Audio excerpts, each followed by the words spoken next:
Pak Niko udah dengar kok, Pak Ananto belum dengar ya? Sudah, Ustaz. Sudah dengar kita, Ustaz. Iya itu. Pak Samsul sehat. Seruyan di mana itu, Pak? Surian Kalimantan, Ustaz. Oh, Kalimantan ya. Saya kira Jambi. Jambi itu apa namanya? Mirip-mirip itu. Kenal saya, Ustaz? Ya, Samsul? Ya. Ustadz Samsul, suara panjenengan belum masuk ke studio, Ustadz. Lah kok bisa? Ini sudah masuk.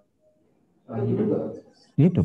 Teman-teman sudah pada mendengar itu gimana? Suaranya Ustadz Samsul belum masuk ke studio. Lah terus gimana ini? Terus gimana caranya? Sudah masuk, Ustaz. Mungkin yang bermasalah di studionya. Di sini jelas, Ustaz, jelas. Itu suara apa itu? Cek suara, Ustaz. Ya, 1, 2. Ayo, ya. 1, 2, 3. 1, Ya. 3. Ya, sudah. Kok bisa belum masuk di studio gimana tuh? Ya, sudah. Sekarang sudah masuk. Oh ya. Ya, alhamdulillah. Kita awali nggih, Ustaz? Nggih. Bismillahirrahmanirrahim.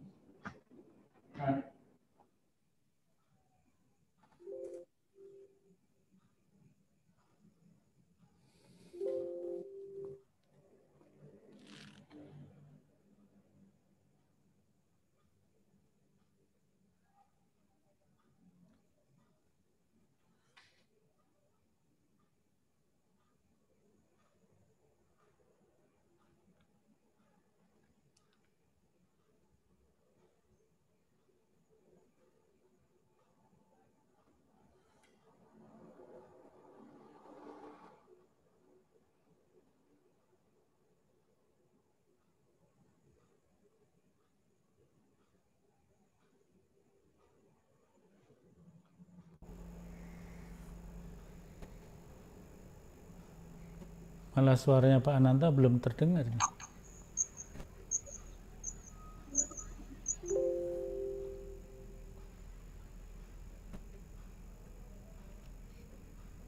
Suaranya tidak terdengar, mohon maaf. Suara Pak Ananta. La ilaha illallah wa asyhadu anna Muhammadan abduhu wa rasuluh. Allahumma shalli wa sallim wa barik ala Muhammad wa ala alihi wa ashabihi ajma'in amma ba'du. Fa ya ibadallah usikum wa nafsihi bi taqwallah faqad fazal muttaqun. Bapak, Ibu, dan juga Sobat KM3 semuanya yang dirahmati Allah dimanapun berada, alhamdulillah segala puji hanyalah milik Allah yang sampai pada kesempatan malam hari ini kita masih diberikan waktu oleh Allah, diberikan kemudahan oleh Allah, sehingga kita masih bisa bersilaturahim bersama dalam kajian KM3 online seri yang ke-22. Dan insya Allah pada kesempatan malam hari ini yang akan menemani kita untuk bersama sudah hadir bersama kita Ustadz Dr. Haji Samsul Hidayat MA. Beliau selaku Wakil Ketua Majelis Tablik Pimpinan Pusat Muhammadiyah. Dan insya Allah beliau siaran langsung dari rumah di Surakarta. Salawat dan salam tak lupa senantiasa tercurah kepada Rasulullah Muhammad Sallallahu Alaihi Wasallam, juga kepada keluarga, para sahabat dan seluruh umatnya. Semoga senantiasa istiqomah dan semoga kita semuanya tetap menjadi umatnya yang terbaik sampai akhir zaman. Amin ya rabbal alamin. Jamaah dan sobat KM3 semuanya yang dirahmati Allah, marilah kajian kita malam hari ini kita awali bersama dengan membaca basmalah. Bismillahirrahmanirrahim. Pada kesempatan malam hari ini insya Allah Ustadz Samsul Hidayat akan menemani kita dalam kajian tafsir yang akan membahas tentang surat Al-Baqarah ayat 162 sampai 165 sampai 172, dan insya Allah akan kita jadwal rutin nanti di setiap mungkin akad kedua atau akad berikutnya, tapi kita berlanjut terus dalam kajian tafsir ini. Dan saya Ananto Isworo akan membersamai Sobat KM3 semuanya dalam 1 jam ke depan. Dan untuk selanjutnya kami mohonkan kepada Ustadz Samsul Hidayat untuk bisa menyampaikan pemaparannya. Monggo Ustadz.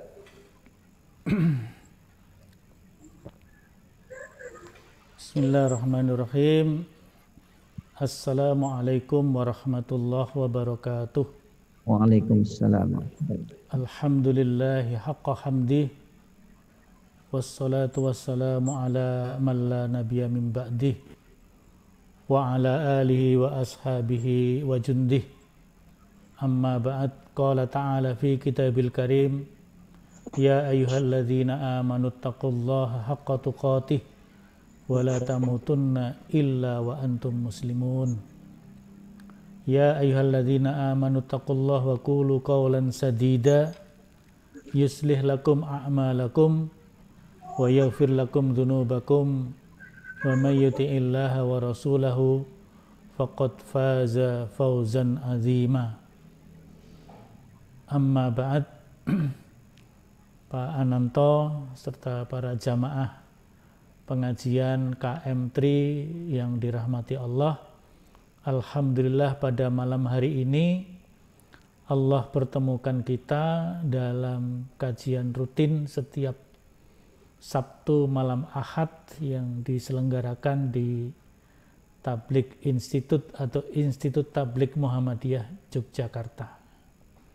Pada malam hari ini saya akan membawakan kajian ayat-ayat Al-Quran, yaitu pada surat Al-Baqarah ayat 168 sampai 172 yang akan saya tampilkan sebagai berikut.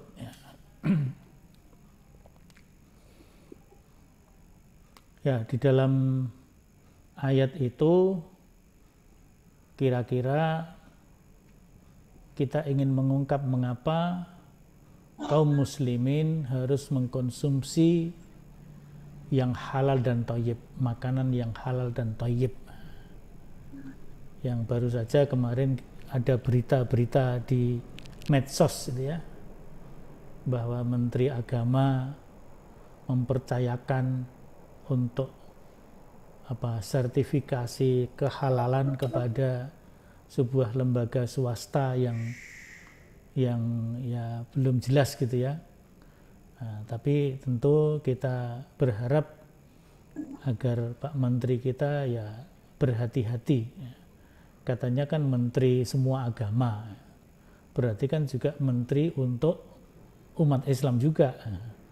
Kalau Menteri untuk umat Islam ya harus memperhatikan bagaimana seorang Muslim harus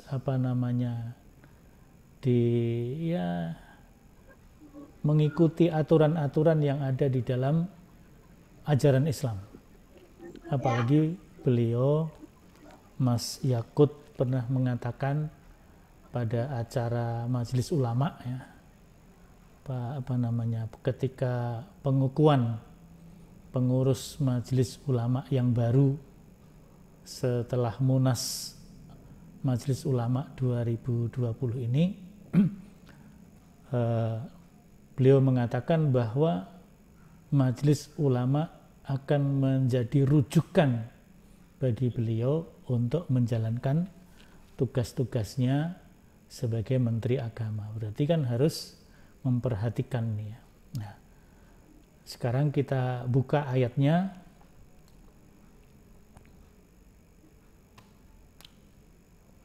Yaitu surat Al-Baqarah ayat 168 sampai 172.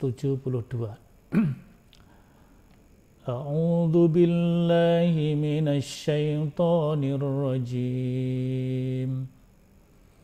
Ya ayyuhan nasu kulu mimma fil ardi halalan thayyiban ولا تتبعوا خطوات الشيطان innahu lakum aduwwum mubin.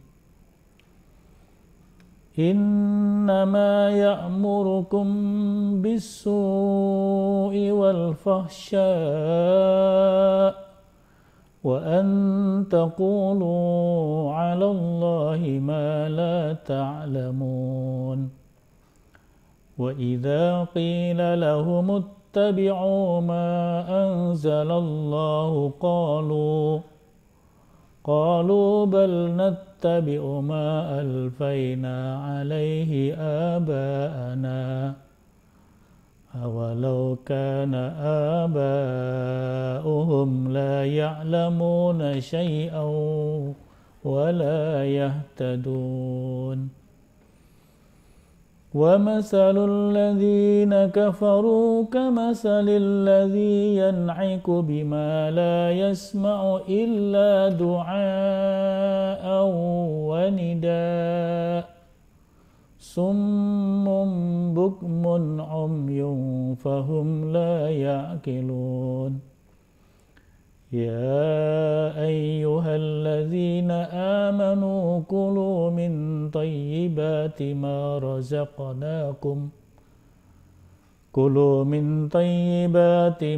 razaqnakum washkuru lillahi in kuntum iyyahu ta'budun. Shadaqallahul azim.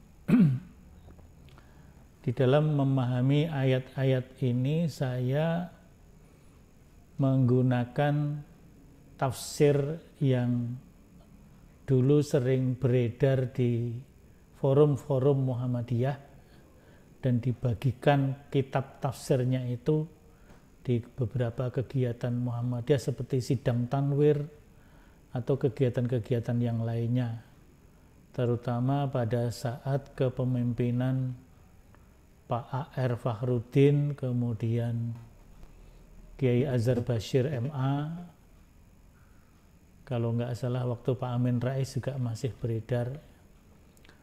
Tafsir itu bernama Tafsir Al-Muyassar. Ya, Tafsir Al-Muyassar mungkin kalau masih ingat ya. Dari kata muyassar, dari kata yusrun itu mudah.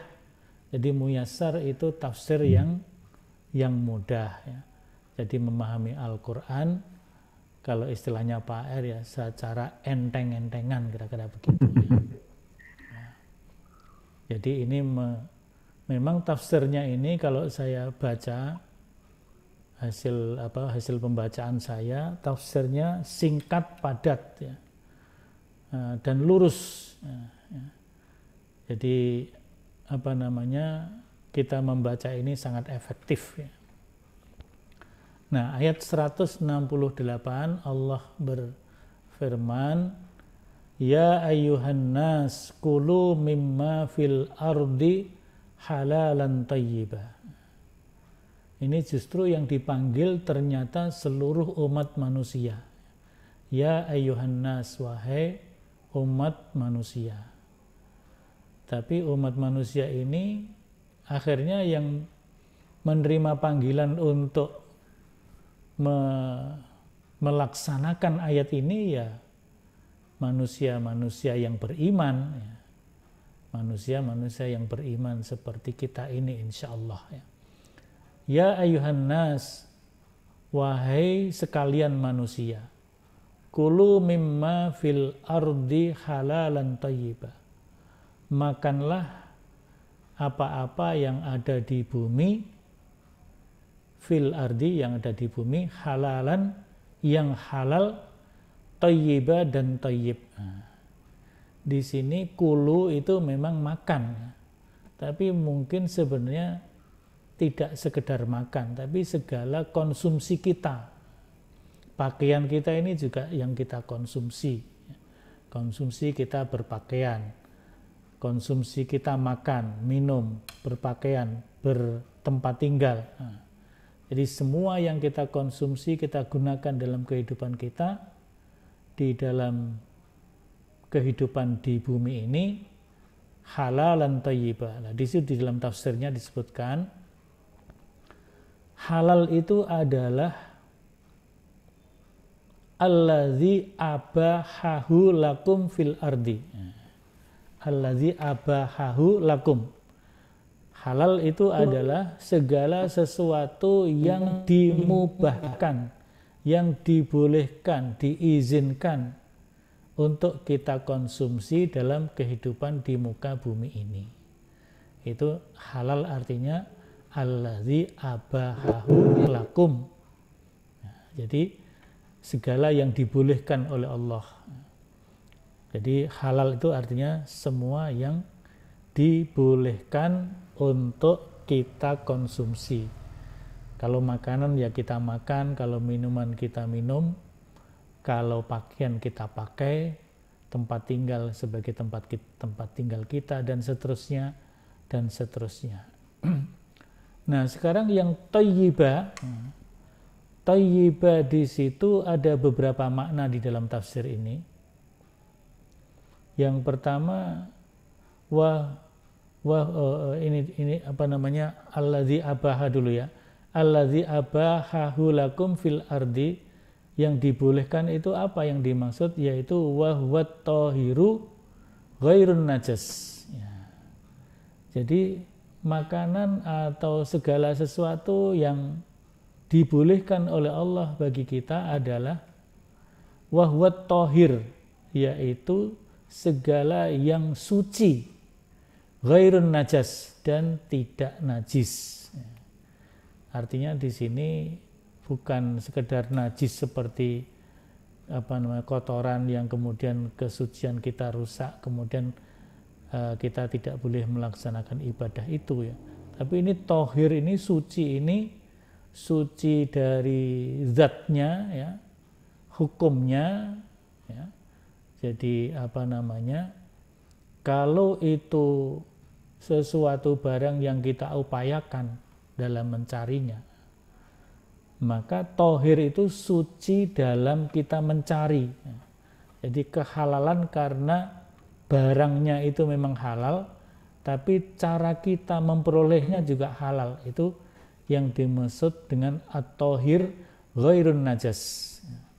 Jadi kalau kita memakan makanan yang sebenarnya halal, zatnya halal, tetapi cara mendapatkannya itu dengan cara yang dilarang oleh agama, maka ya yang seperti itu menjadi tidak tohir ya, tidak suci, tapi justru ada an-najas, tidak ada kenajisan, ada kotoran di dalam apa-apa yang kita konsumsi tersebut. Ya. Jadi halal itu harus betul-betul suci zat barang yang kita konsumsi, dan juga suci cara kita mendapatkannya. Nah, baru kemudian thayyibah itu disebutkan dalam tafsirnya ini adalah an-nafi'u ghairud dar. An-nafi' ghairud dar, yaitu makanan itu di samping suci, tidak najis ya, dibolehkan untuk dikonsumsi, tapi juga an-nafi', memberi manfaat kepada diri kita. Misalnya makanan ya halal, tapi kalau kita makan mungkin ada penyakit-penyakit tertentu menjadikan kita sakit.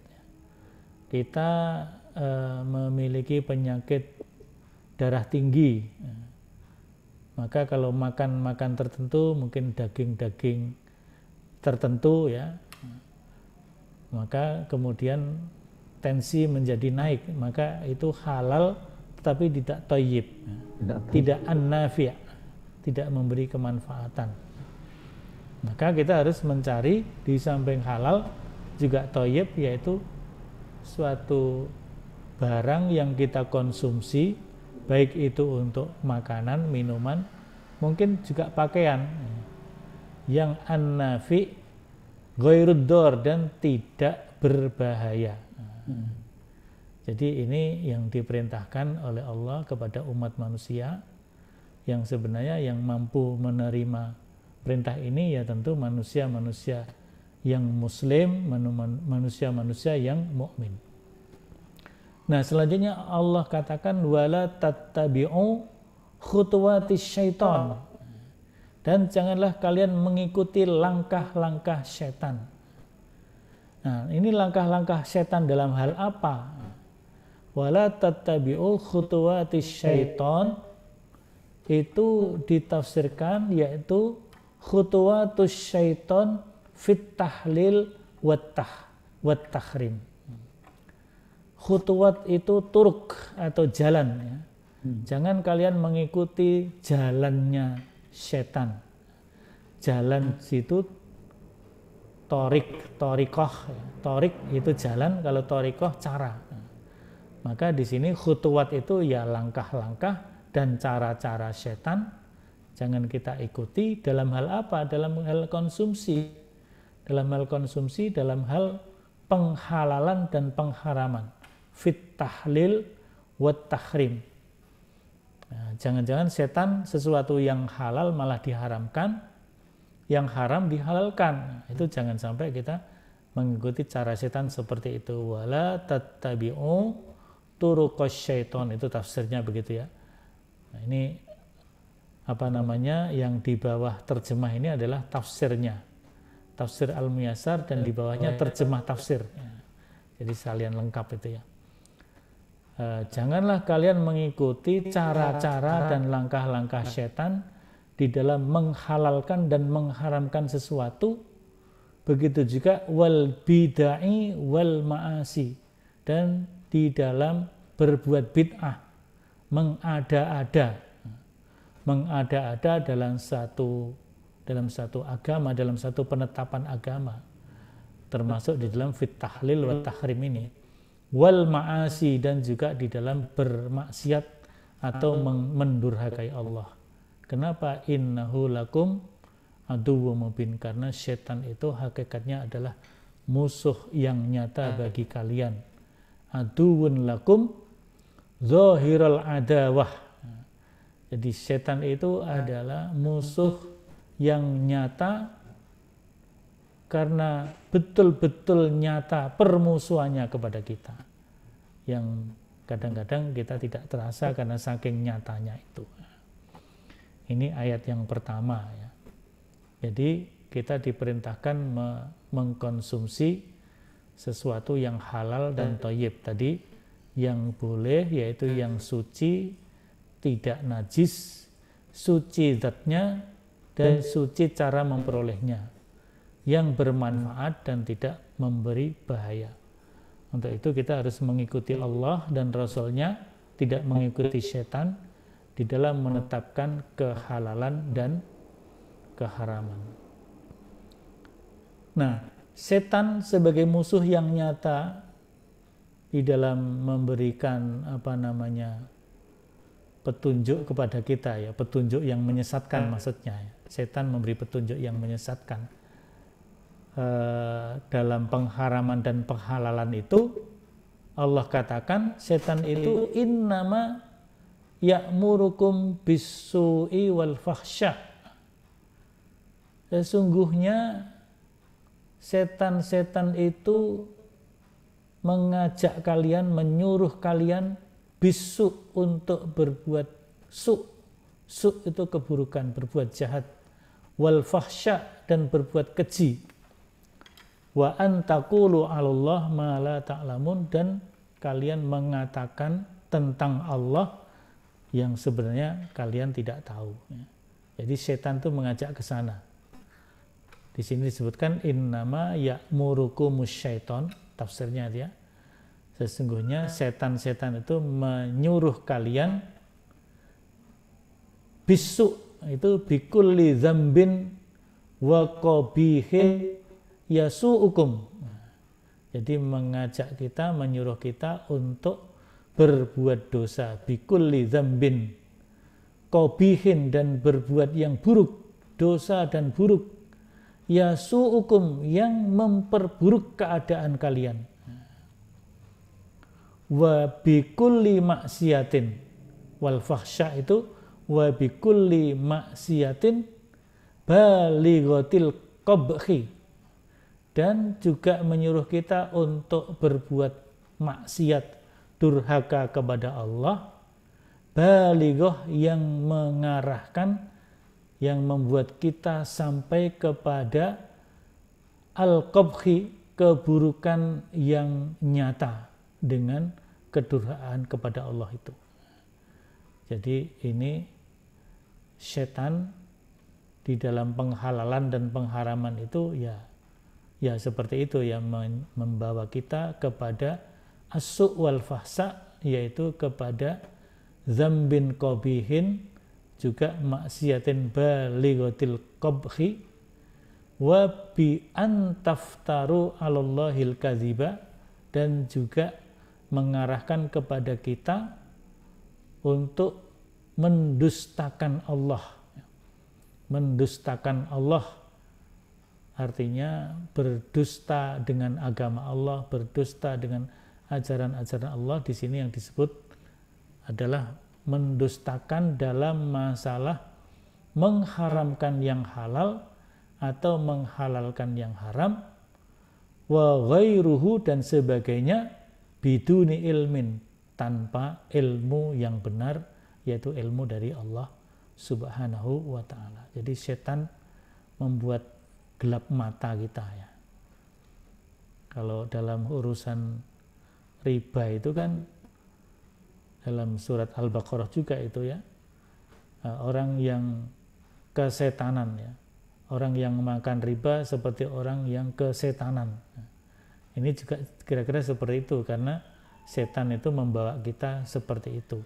Jadi karena kesetanan, maka kita mendustakan ajaran yang benar dari Allah, menghalalkan yang haram dan mengharamkan yang halal, itu, ya, tanpa ilmu. Ini ayat yang ke 169.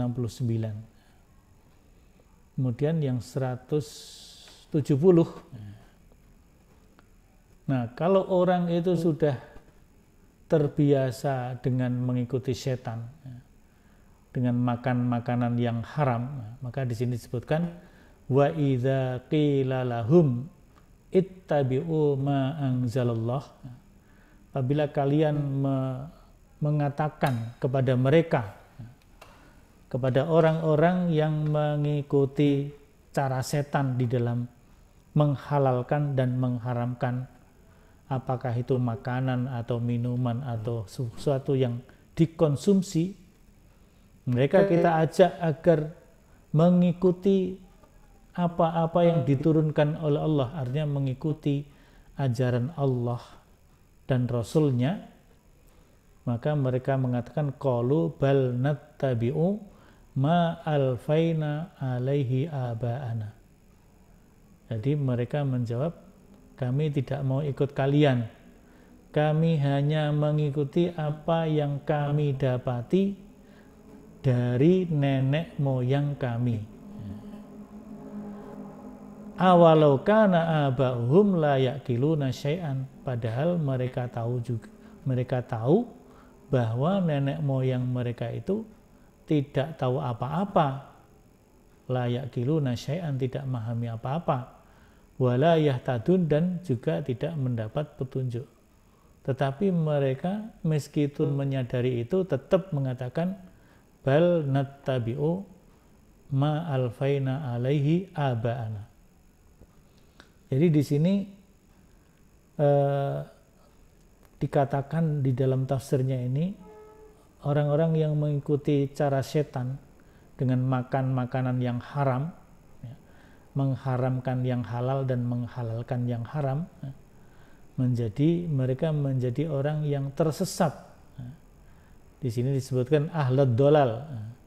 Jadi kalau sudah tersesat, disesatkan oleh setan, meskipun diingatkan ittabi'u ma anzalallahu minal Qur'an wal huda, ikutilah apa yang diturunkan oleh Allah, yaitu Quran dan huda, dan petunjuk Nabi yaitu hadis, asirru ala taklidi aslafihim, mereka tetap mengikuti bertaklid kepada nenek moyang mereka, aslafihim al-musyrikin, padahal nenek moyang mereka musyrik, dengan mereka mengatakan la nattabi'u dinakum, aku tidak akan ikut agamamu, bal nattabi'u ma wajadna alaihi aba'ana, tapi kami akan mengikuti apa yang kami dapatkan dari nenek moyang kami. Ayat tabi'una aba'ahum, apakah kalian mengikuti nenek moyang mereka? Walau kanu la ya'kiluna anillahi syai'an, walaupun mereka tidak tahu tentang Allah, ajaran Allah dan agama Allah sedikit pun, wala yadrukuna rusda, dan mereka juga tidak mendapatkan petunjuk yang benar. Jadi mereka tetap saja begitu, ya, karena sudah disesatkan oleh setan dengan makanan yang tidak halal dan tidak thayyib. Nah, jadi bahayanya kalau kita mengkonsumsi barang-barang yang diharamkan, baik itu haram zatnya. Kalau haram zatnya itu kan misalnya kalau makanan daging babi, darah dan sebagainya itu kan zatnya jelas. Kemudian sembelihan orang musyrik, ya, itu juga jelas zatnya haram. Ya. Kemudian juga segala sesuatu yang kita peroleh secara tidak halal. Nah, kalau itu sudah masuk dalam tubuh kita, mengalir dalam darah, terus seluruh tubuh kita dialiri oleh darah yang membawa barang-barang yang haram itu, ya jadilah kita menjadi manusia yang kesetanan, ya, manusia yang kesetanan. Karena kesetanan maka menjadilah ahlud dolal, ya, jadi kaum yang sesat, penganut kesesatan, sehingga ketika diingatkan, ya mereka nggak mau mengikuti agama yang benar. Mereka tetap mengikuti jalan yang salah, jalan setan, karena nenek moyang mereka juga seperti itu. Maka keadaan mereka, orang-orang yang makan makanan yang haram tadi, disebutkan di sini, wa masalul ladzina kafaru kamasalil ladzi yan'iku bima la yasma'u illa du'aan wa nida. Perumpamaan mereka, jadi orang-orang kafir itu, ya, orang-orang kafir itu yang tadi makan makanan yang haram, ya, itu permisalannya seperti seorang yang sedang menggembala binatang, di mana binatang itu tidak mendengar selain suara panggilan dan seruan saja, tapi tidak tahu apa yang dimaksud. Jadi kalau kita menjadi penggembala, kita memanggil binatang-binatang gembala kita, mereka mendengar apa yang kita teriakkan, tapi mereka tidak tahu apa maksud dari yang kita teriakkan kepada mereka. Jadi di situ disebutkan kamasalil ladzi yan'iku bima la yasma'u illa du'aan wa nidaan. Summun bukmun umyun fahum la ya'qilun. Mereka itu tuli, bisu, buta. Maka mereka tidak mengerti, oleh sebab itu mereka tidak mengerti. Jadi ditafsirkan di sini, ya tadi seperti yang saya sampaikan. Jadi sifatnya orang-orang yang sudah dibutakan oleh setan, jadilah mereka kafir atau ahlud dolal, meskipun mereka diajak kepada petunjuk dan iman, nah, mereka tidak paham apa yang kita ajakkan kepada mereka, kecuali kalau memang mereka dibuka hatinya, dimasukkan hidayah Allah kepada mereka. Kalau mereka tidak mendapatkan itu, ya mereka ibarat kasifatir ra'i alladzi bil bahaimi, yasihu bil wa yazjaruha wa hiya la tafhamu ma'ani kalamihi. Jadi seperti seorang penggembala yang memanggil binatang-binatangnya dengan berteriak, mereka tidak paham apa yang dikatakan oleh penggembalanya. Tapi mereka hanya yasma'un nida, hanya mendengar panggilan tanpa memahami apa yang dimaksud, hanya tahu suaranya saja. Nah, orang-orang yang seperti itu, orang-orang kafir, orang-orang ahlud dhalal itu seperti summun, ya. Jadi orang yang tuli, artinya suddu asma'ahum, mereka tertutup pendengarannya, tapi tertutup anil haq, tertutup dari ajaran-ajaran kebenaran. Bukmun, bisu, ukhrisu alsinatuhum, lidah mereka keluh, lidah mereka tidak bisa digerakkan, tidak bisa menyuarakan, anin nutki bihi, tidak bisa berbicara tentang kebenaran. Dan juga umyun, yaitu buta, la taro a'yunuhum barohinuhu, jadi penglihatannya, matanya tidak bisa melihat bukti-bukti yang nyata.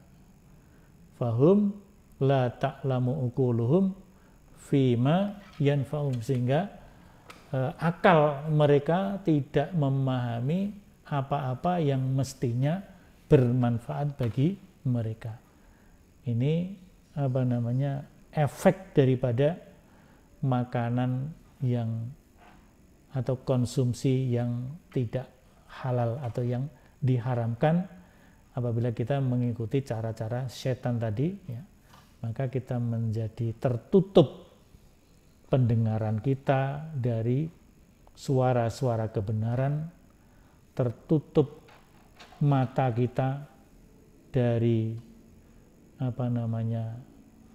mungkin berita, mungkin apa yang disaksikan sebagai sebuah kebenaran, dan juga bisu, lidah kita, lisan kita dikunci oleh Allah, tidak bisa menyuarakan kebenaran. Ini efek yang sangat jauh dari konsumsi yang haram karena mengikuti cara-cara syaitan. Ayat yang terakhir yang kita baca malam ini sebagai penutup rangkaian dari beberapa ayat tadi, ya, dari ayat 168. Kalau ayat 168 itu panggilan kepada seluruh umat manusia agar mengkonsumsi yang halal dan thayyib, maka ini ditekankan kepada orang-orang yang beriman. Ya ayyuhalladzina amanu kulu min thayyibati ma razaqnakum. Wahai orang-orang yang beriman, makanlah, konsumsilah min thayyibat, dari rezeki yang thayyib, yang baik-baik, ya. Yang thayyib tadi kan yaitu an-nafi ghairud dar, yang bermanfaat dan tidak berbahaya. Min thayyibati ma razaqnakum washkuru lillah, dan bersyukurlah kepada Allah in kuntum iyyahu ta'budun. Jadi di awal diperintahkan untuk makan hal yang halal dan thayyib, di akhir juga sama. Nah, di tengah diterangkan efek-efek bahaya-bahaya yang akan muncul kalau kita mengikuti cara-cara setan dalam mengkonsumsi barang, yaitu yang halal diharamkan, yang haram dihalalkan. Tafsirnya ini kalau kita baca, ya ayyuhal mu'minun, wahai orang-orang yang beriman, kulu, makanlah, minal at'imah, dari makanan-makanan al-mustaladzah, yang lezat, makanan yang lezat, al-halal dan halal, allati razaqnakum, yang telah kami rizkikan kepadamu, wala takunu kal kuffar, dan janganlah kalian seperti orang-orang kafir, alladzi yuharrimuna thayyibat, yang mengharamkan makanan-makanan yang baik, yang thayyib. Sebaliknya wa yastahillunal khaba'is, dan mereka menghalalkan yang keji, makanan yang kotor, yang keji. Jadi kita mengambil makanan yang baik, yang terbaik, yang dirizkan oleh Allah, yaitu al-mustaladzah al-halal, yang lezat, yang baik, yang bermanfaat sekaligus halal. Jangan mengikuti cara orang-orang kafir. Bahkan di sini tidak sekedar kafir, tapi disebut kufar. Jadi kufar itu kafir sekaligus memusuhi kebenaran, memusuhi keislaman. Karena memusuhi, maka mereka membalik yang thayyibat diharamkan, sebaiknya yang khaba'is dihalalkan. Setelah itu Allah perintahkan kepada kita, washkuru lillah, bersyukurlah kepada Allah, ni'amahul azimah, atas nikmat yang agung, alaikum, yang diberikan kepada kalian, biqulubikum, kepada hati nurani kalian, wa alsinatikum, kepada lisan-lisan kalian, wa jawarihikum, dan anggota badan kalian. Artinya dengan mengkonsumsi yang thayyibat itu akan membawa kenikmatan yang besar kepada hati nurani kita, menjadi hati nurani yang bening, jernih. Lisan kita bisa mengucapkan kebenaran, wa jawarihikum, dan seluruh anggota badan kita, pendengaran, penglihatan, bisa menyaksikan dan mendengarkan kebenaran. Kaki dan tangan kita melangkah menuju kebenaran.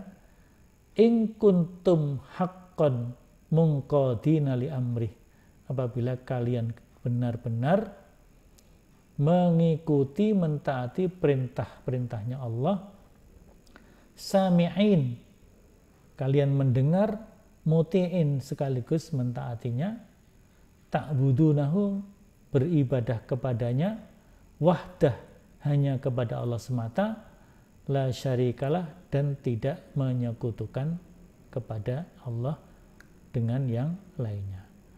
Inilah ayat-ayat yang dapat kita baca. Mungkin jumlahnya hanya beberapa ayat ini ya, 168, 69, 70, 1 dan 2, hanya 5 ayat, tetapi memiliki makna yang sangat dalam. Apalagi mungkin kalau ada yang ahli tentang ahli gizi, ahli kesehatan, nanti bisa dikembangkan ke sana. Thayyibat itu kan aspek di situ, tapi juga mungkin thayyibat dari substantif yang lainnya. Dulu pernah diskusi dengan Pak Adi Sasono almarhum, Menteri Koperasi kita.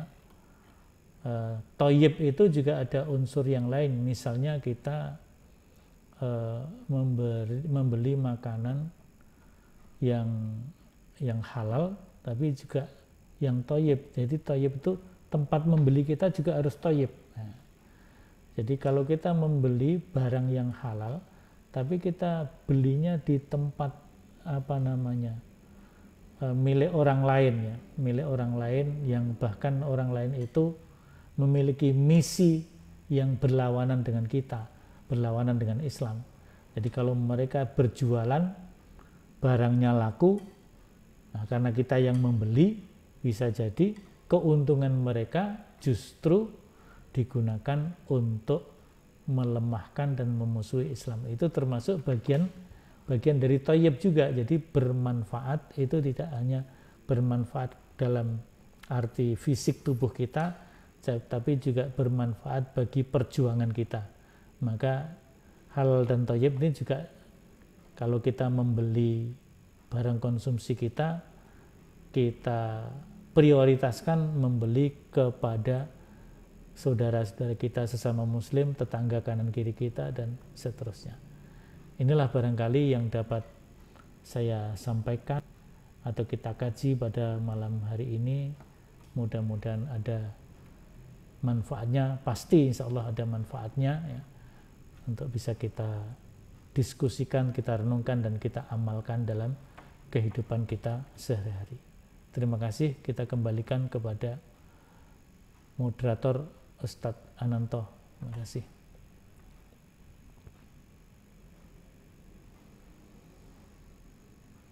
Pak Ananto mana?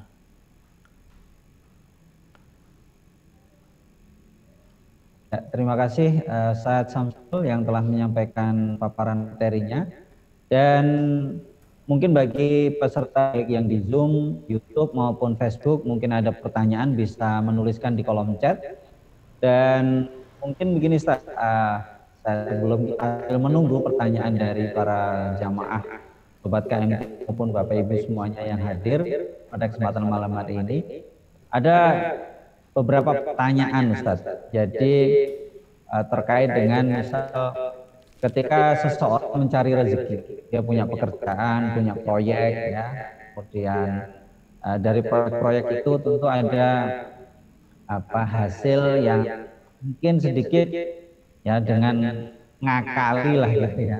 Ngakali ya, mungkin muncul ada di sana korupsi atau manipulasi atau apa. Tetapi kemudian hasil rezeki itu kemudian digunakan pula ya untuk disedekahkan ke masjid ya, untuk membangun masjid. Nah, kira-kira hal seperti ini termasuk yang thayyib tidak Ustaz? Jadi kan ada orang yang kemudian bagi takmir masjid mungkin merasa ini bagaimana hasil rezekinya ini, kira-kira ini hasil korupsi, hasil apa, kemudian diterima tidak dan seterusnya. Kira-kira gimana Ustaz?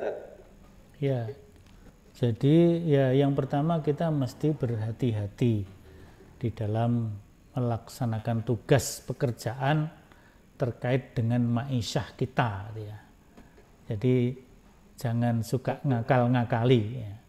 Tapi kalau misalnya itu sudah terlanjur kemudian kita terima, kita kalau mau mengkonsumsi ini, wah ini kita agak menyadari ini mungkin ada sisi-sisi keharaman kita gitu ya. Ada keharaman dari usaha yang mungkin kita kurang benar jalannya. Maka yang pertama kita istighfar kepada Allah untuk kita tidak mengulangi lagi usaha itu. Yang kedua itu kita sedekahkan. Kita sedekahkan dalam rangka kita mensucikan harta kita. Jadi kita sedekahkan, kita istighfar, dan untuk selanjutnya kita harus lebih berhati-hati lagi di dalam mencari, berupaya mencari rizki Allah di muka bumi ini. Jadi mencari rizki yang halal gitu ya, dengan cara-cara yang halal. Gitu ya. Jadi kan ada gini Ustaz, seorang ya, jadi dia rajin membang masjid, rajin membantu untuk pembangunan masjid dan seterusnya. Tapi ternyata di balik itu banyak perilaku yang ya dilakukannya mungkar dan maksiat. Kira-kira ini apa yang disedekahkan atau dia tadi dapat pahala enggak Ustaz? Karena ini antara yang hak dan yang batil semua beriringan gitu. Ya kalau itu sesuatu yang dia sadari kemudian dia kerjakan terus-menerus seperti itu, ya itu namanya mendurhakai Allah gitu ya. Tapi kalau itu dia sadari kemudian dia ingin berhenti betul-betul, dia bertobat, dan dalam rangka bertobat itu kemudian dia sucikan hartanya dengan disedekahkan dan tidak lagi melakukan itu, insya Allah itu satu kebaikan. Tapi kalau itu terus beriringan ya, saya usahanya gitu terus, tapi supaya ingin disucikan hartanya ya nggak bisa, itu kan mencampur aduk itu ya. Iya. Nah ini ada pertanyaan di chat itu. Iya, karena memang ada orang yang gelisah yang jadi tadi kemaksiatan dijalankan, mungkin berzina, mungkin korupsi, mungkin kemudian menipu, dan tapi di sisi lain juga mau suka membantu, dan ini yang kadang-kala di kalangan bawah memang jadi persoalan. Termasuk ini Ustaz, ada pertanyaan juga dari jamaah itu, Tadi kan terkait dengan halal tapi juga harus misalkan begini Ustaz, ada barang yang halal yang kita beli, secara zat juga halal, kita membeli dengan uang halal kita, tetapi kita juga tahu Ustaz bahwa barang ini mungkin nanti akan digunakan oleh pemilik produk ataupun pabrik itu untuk sesuatu yang buruk. Yang sering ditanyakan kan begini, jangan beli produk A karena hasil dari produk A itu atau produk B itu kita digunakan justru untuk memusuhi umat Islam sendiri dan seterusnya. Kira-kira bagaimana Ustaz sikap kita? Nah, itu seperti yang saya sampaikan tadi, dulu pernah ada diskusi dengan Pak Adi Sasono itu ya. Nah, beliau sebagai seorang aktivis ITSMI yang kemudian menjadi Menteri Koperasi waktu itu ya, memberikan waktu itu ada training ekonomi syariah dan sebagainya, koperasi syariah. Nah, sekaligus itu halal dan thayyib. Thayyib itu tidak sekedar barang itu bermanfaat bagi tubuh kita dan sebagainya, tapi juga bermanfaat bagi agama kita apa tidak. Gitu. Jadi misalnya tadi kalau kita beli di tempat orang yang punya misi memusuhi Islam, padahal yang dijual itu memang barang yang halal dan barang itu memang kita butuhkan. Apalagi kalau beli di situ lebih murah, di tempat saudara kita agak sedikit mahal. Nah, tapi kalau kita beli di situ dan terus beli di situ, maka memberi keuntungan kepada mereka dan keuntungan mereka gunakan untuk misi agama mereka, untuk memusuhi Islam. Itu termasuk kategori ya halalnya sih halal tapi itu tidak thayyib. Tidak thayyib. Maka ya kita agak, kalau misalnya hanya terpaut berapa ya kita beli di sesama muslim kita sehingga bermanfaat. Jadi thayyib juga untuk menolong saudara kita, dan mungkin saudara kita itu kalau mendapat keuntungan juga bersedekah, berzakat kepada lembaga perjuangan kita. Ya, terima kasih Ustaz. Ini ada pertanyaan yang sudah masuk Ustaz dari Zoom dari saudara yang Toro Puji Dawani. Apakah apabila kita mengkonsumsi makanan sesajen atau untuk upacara tradisi yang mungkin arung laut di laut atau mungkin sesajen Gunung Merapi atau sesajen apa ini mungkin ya, sebagai contoh pada upacara gunungan, kemudian kita ambil buahnya, kemudian kita makan, walaupun dengan niat sayang daripada buang dan mubazir, itu termasuk makanan yang haram tidak Ustaz? Itu kalau makanan itu dipersembahkan ya, dipersembahkan untuk acara kemusyrikan ya. Jadi memang sesajen dipersembahkan untuk apa, leluhur, untuk apa, itu ada di dalam fatwa tarjih sudah ada itu. Ditanya jawab agama itu termasuk yang diharamkan. Kita tidak apa namanya, sebaiknya kita tidak memakannya itu, karena itu sesuatu yang disajikan, dipersembahkan untuk acara sebuah kemusyrikan. Tapi kalau misalnya kita diundang ada acara tahlilan ya. Tahlilan kan tidak cocok dengan paham Muhammadiyah. Nah, Muhammadiyah tidak ada acara peringatan kematian hari 3, 7, 40 dan sebagainya. Nah, kita kebetulan tetangga dekat, kalau enggak hadir, kita sedang tidak ada acara apa-apa dan kita diminta hadir, ya kita hadir. Kemudian di situ ada hidangan. Nah, kalau itu kan hidangan bukan untuk sesajen, itu hidangan biasa, ya kita nggak apa-apa makan makanan itu.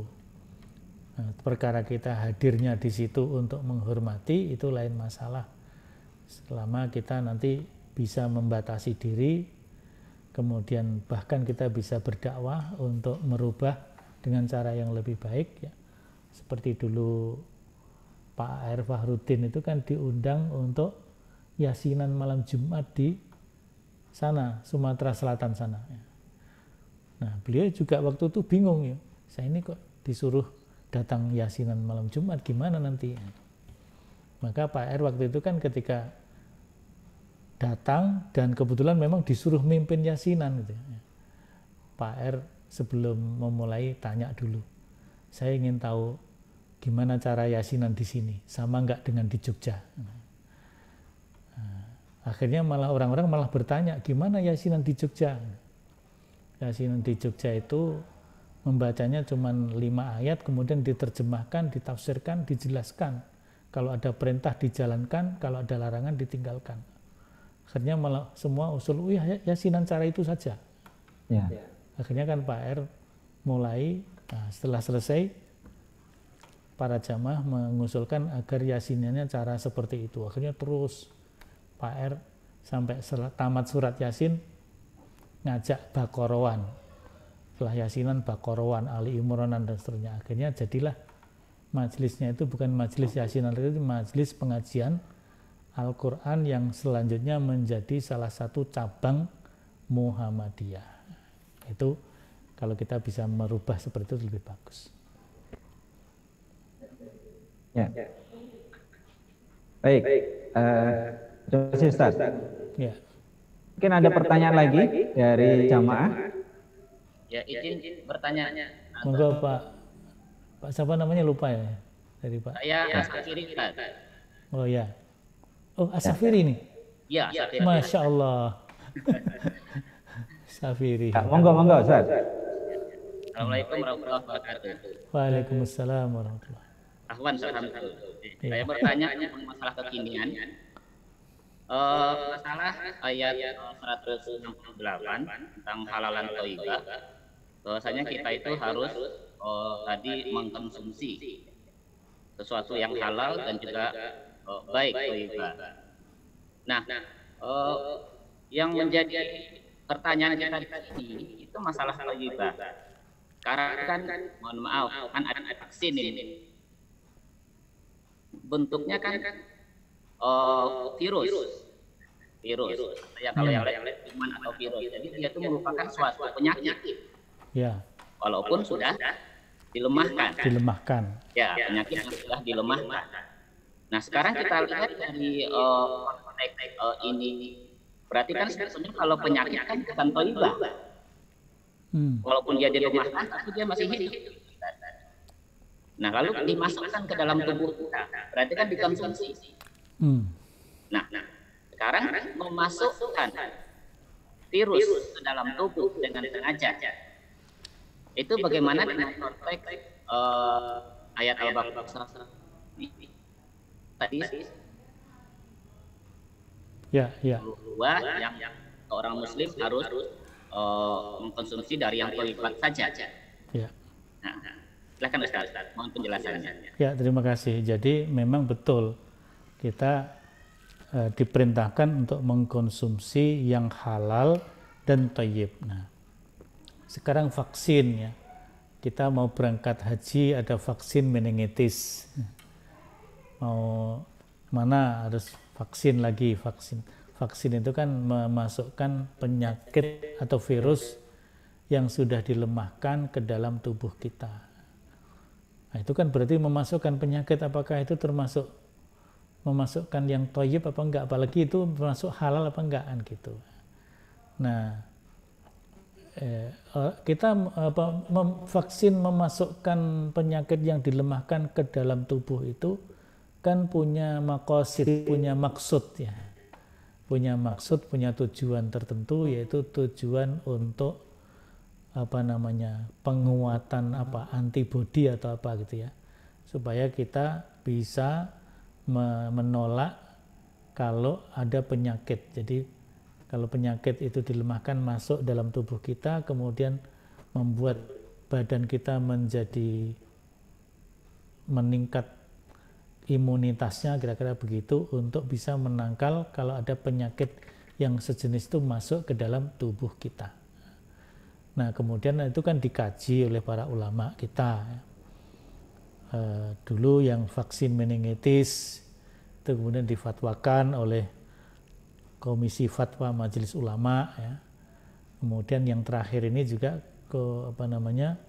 vaksin untuk COVID-19 ini juga Komisi Fatwa Majelis Ulama sudah mengumumkan juga bahwa vaksin COVID-19 itu pada hakikatnya menurut Komisi Fatwa Majelis Ulama itu sudah dipandang halal.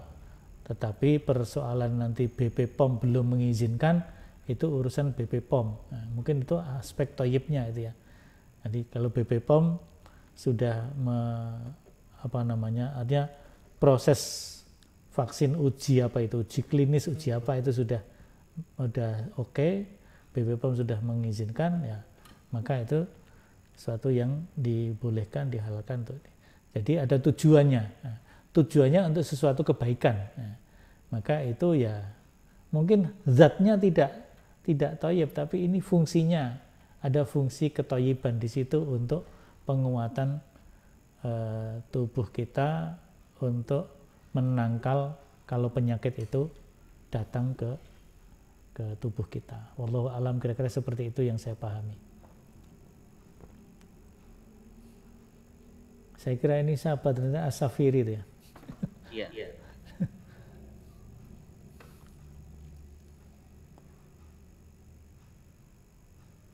Pak Ananto nggak terdengar suaranya. Suaranya nggak terdengar Pak Ananto.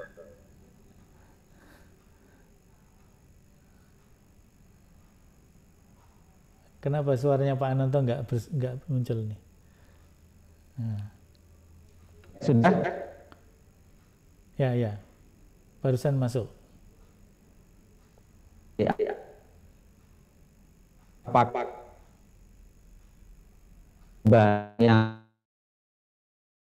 penghari juga sinyalnya sehingga kadangkala kemudian menjadikan seseorang tadi yang dikatakan oleh Al-Quran manusia menjadi tuli sehingga tidak lagi dengar kebenaran, buta tidak lagi bisa melihat mana yang hak mana yang batil, termasuk menjadi manusia yang bisu sehingga tidak bisa menyuarakan kebenaran.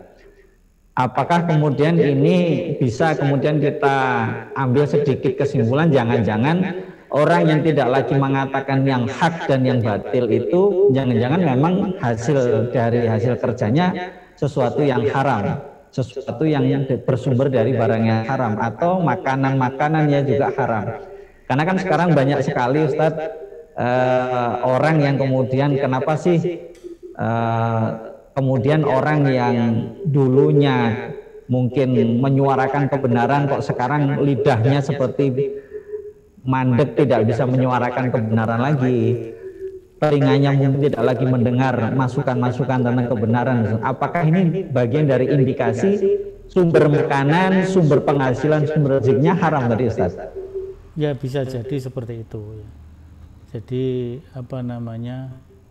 mungkin ada gelontoran dana, gelontoran apa dari mana yang itu asal usulnya tidak begitu jelas dan sebagainya gitu ya.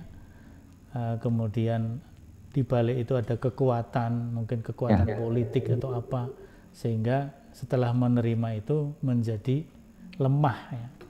Jadi karena ya ada kaitannya dengan ayat ini. Jadi kalau kita mengkonsumsi yang tidak jelas halalnya, tidak jelas, maka dalam hadis itu kan disebutkan innal halala bayyinun wa innal harama bayyinun wa bainahuma umurun mushtabihat faman waqa'a fis syubhat waqa'a fil haram wa man ittaqa fis syubhat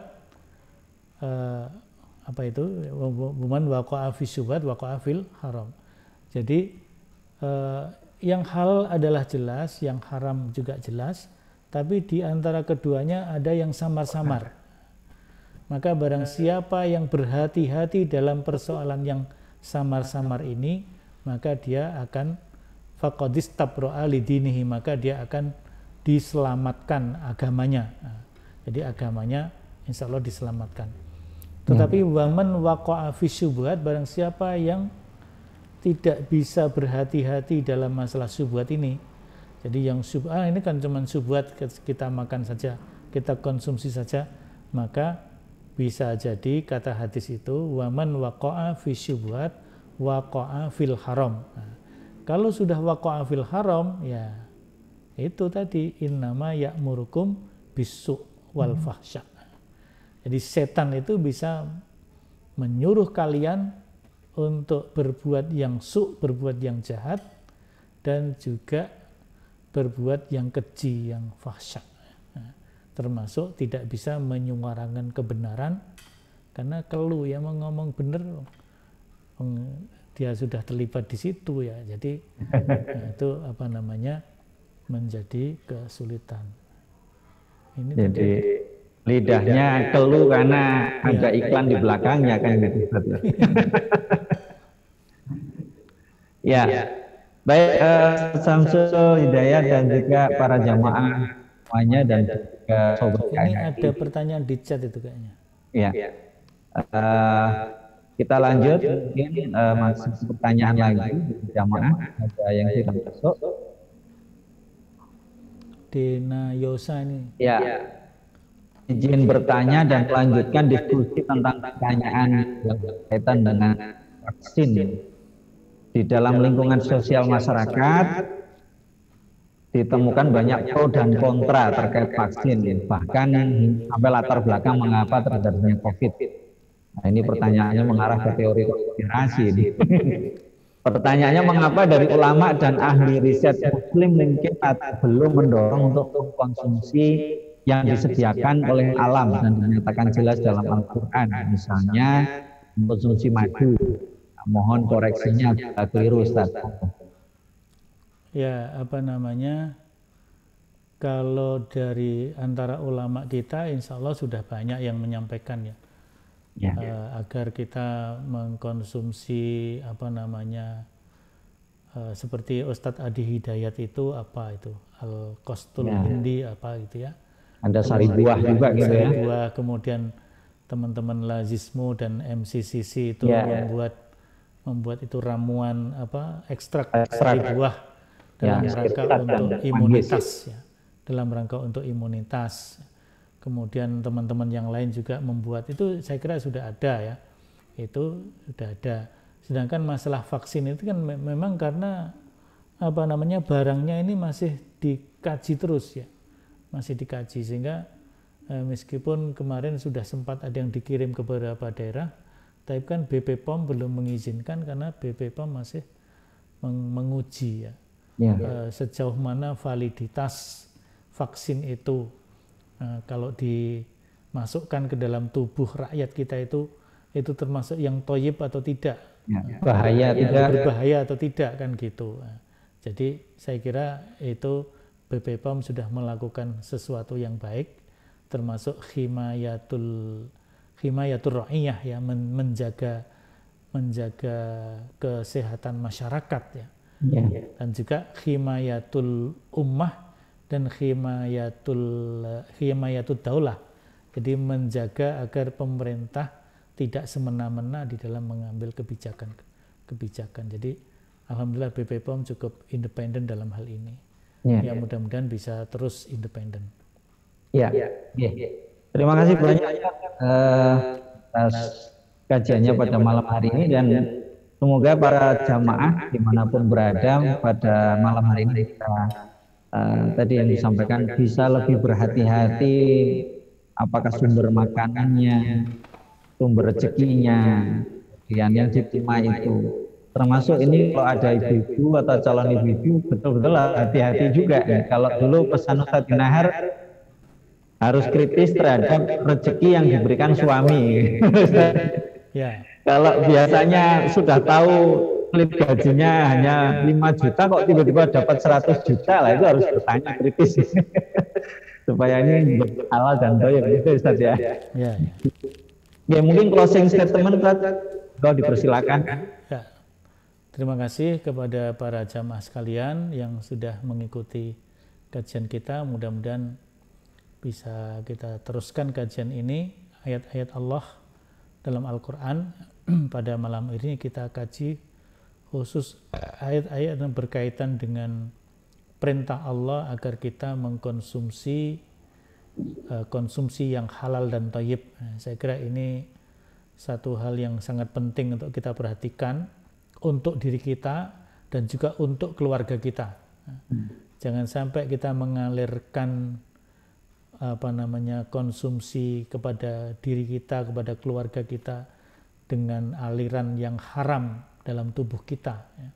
Sehingga kalau dari ujung rambut sampai ujung kaki ini telah mengalir darah yang dipenuhi dengan barang yang haram, ya tadi seperti yang dikatakan oleh Allah, kita menjadi kesetanan. Tafsirnya disebutkan kita menjadi ahlud dolal, bahkan tidak hanya kafir, bahkan menjadi kufar, karena justru berbalik terhadap perintah Allah, menghalalkan yang haram dan mengharamkan yang halal. Ini sesuatu yang sangat berbahaya bagi kehidupan kita secara pribadi, juga kehidupan kita dalam keluarga, dan juga kehidupan kita di dalam bermasyarakat, berbangsa, dan bernegara. Ini saya kira yang dapat saya sampaikan sebagai closing statement. Mudah-mudahan Allah menjaga kita semuanya. Amin. Dengan mengkonsumsi yang betul halal dan thayyib, sehingga kehidupan kita kehidupan yang sehat, pikiran kita pikiran yang jernih, hati kita hati yang jernih, untuk selalu mendapatkan petunjuk, hidayah, taufik dari Allah Subhanahu wa ta'ala. Saya kira demikian. Nasrun minallah wa fathun qarib. Wassalamualaikum warahmatullahi wabarakatuh. Waalaikumsalam warahmatullahi wabarakatuh. Terima kasih banyak pada Ustaz Samsul Hidayat yang telah membersamai kita pada kajian malam hari ini. Dan bagi jamaah semuanya yang dirahmati Allah, mari kita selalu mengikuti kajian-kajian yang dilaksanakan oleh Majelis Tabligh pimpinan Pusat Muhammadiyah, yang diantaranya adalah kajian KMRI online setiap malam Ahad. Kemudian ada kajian tafsir At-Taqwa yang dilaksanakan Majelis Tabligh pimpinan Pusat Muhammadiyah Kantor Jakarta setiap Ahad pagi jam 8 sampai jam 10. Kemudian malam Selasa juga kajian malam Selasa bersama pimpinan ranting Taman Trata Utara dan Majelis Tabligh PP. Kemudian setiap Kamis sore Tabligh berkeliling dunia untuk mengetahui kegiatan KJI seluruh dunia, sekaligus bagaimana cara mendapatkan beasiswa dan sebagainya. Kemudian ada juga Discovery Muhammadiyah setiap Kamis sore juga, dan setiap Jumat sore juga ada kajian Indahnya Cahaya Islam dan juga Harmoni Keluarga bersama Majelis Tabligh pimpinan Pusat Aisyah. Jadi ikuti terus kajian-kajian Majelis Tabligh Muhammadiyah, dan bisa disimak kembali melalui channel YouTube Majelis Tabligh Muhammadiyah maupun Facebooknya Majelis Tabligh Muhammadiyah. Dan jangan lupa untuk subscribe, like, dan share, ya, sehingga dakwah Muhammadiyah semakin menggema dan semakin berkibar di dunia media sosial. Kami seluruh kru dari Studio Tabligh Digital menyiarkan langsung dari gedung Pusdiklat Institut Tabligh Muhammadiyah Yogyakarta. Mohon undur diri, dan saya Ananto Isworo mohon maaf apabila dalam memandu acara pada kajian KMRI online malam hari ini ada kekurangan dan kesalahan. Mohon maaf yang sebesar-besarnya, dan semoga Allah senantiasa melindungi kita semuanya, sehat jiwa raga, dan selalu diberikan perlindungan dari segala macam bentuk wabah. Dan semoga bagi saudara-saudara kita yang saat ini sedang mengalami harus isolasi mandiri maupun terkena COVID-19, kita doakan semoga segera diberikan kesembuhan dan kesehatan kembali. Dan semoga pandemi ini bisa segera kita jalani, bisa segera selesai, dan kita bisa melalui kehidupan kembali dan memperbaiki hal-hal yang rusak sebelumnya, untuk selalu berzikir kepada Allah dan memohon perlindungan kepada Allah. Terima kasih. Mari kita akhiri bersama dengan membaca hamdalah. Alhamdulillahirabbil alamin.